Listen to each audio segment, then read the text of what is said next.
Jay, sige nga. Trabaho na. Alexa, turn on master bedroom light. Good morning, kuya! Good morning, mga kasambahay! Nandito tayo ngayon sa isang mansyon na very fresh, very spacious, luxurious, posh, and of course, very comfortable.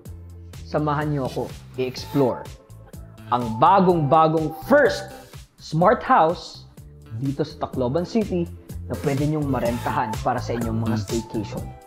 Mga kasambahay, ito ang Casa Lourdes. Tara!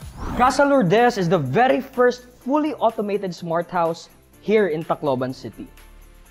But the question is, what does it mean to become a fully automated smart house? Alexa, hello?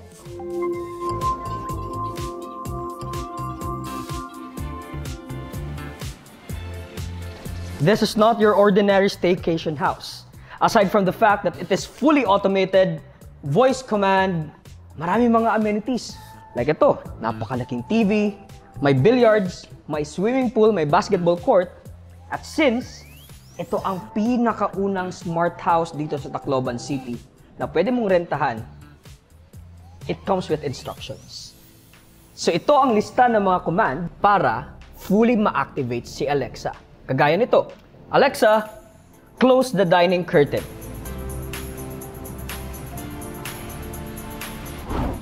Now, if you are hungry, you're looking for food, napakaganda ng kitchen sa Casa Lourdes. Alexa, kitchen light on. You know, if you are in the mood to cook, ganda ng stove nila, oh.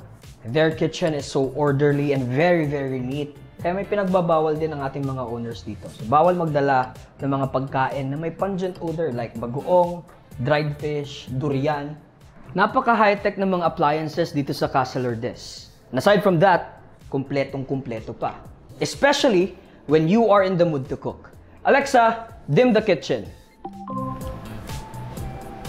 Dito naman tayo sa living room ng Casa Lourdes. If you can see how big it is, how spacious it is, kahit 30 pa kayo, kasyang-kasya.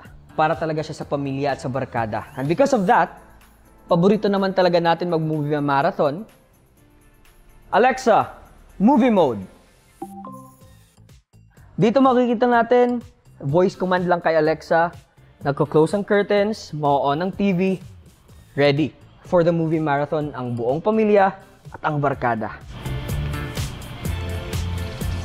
At nandito naman tayo sa mga amenities dito sa Casa Lourdes. And of course, since this is a mansion, this is a full smart house, hindi mawawala syempre dapat ang pool. It's bigger than the usual, no? So you can enjoy swimming in the pool with your friends. After nyo nang mapagod dito, sa ibang pool naman tayo. Dito. Ito ang billiards. Pwede pa. These are just some of the amenities na pwede natin i-enjoy dito sa Casa Lourdes. Once we rent this, we can use everything here. Natapos na natin ang amenities, ang living room, at ang kitchen. Pumunta naman tayo ngayon sa mga bedrooms kung saan tayo pwede matulog, mag-relax, at enjoy our time with our family. Dito tayo sa first bedroom. May 3 bedrooms ang Casa Lourdes.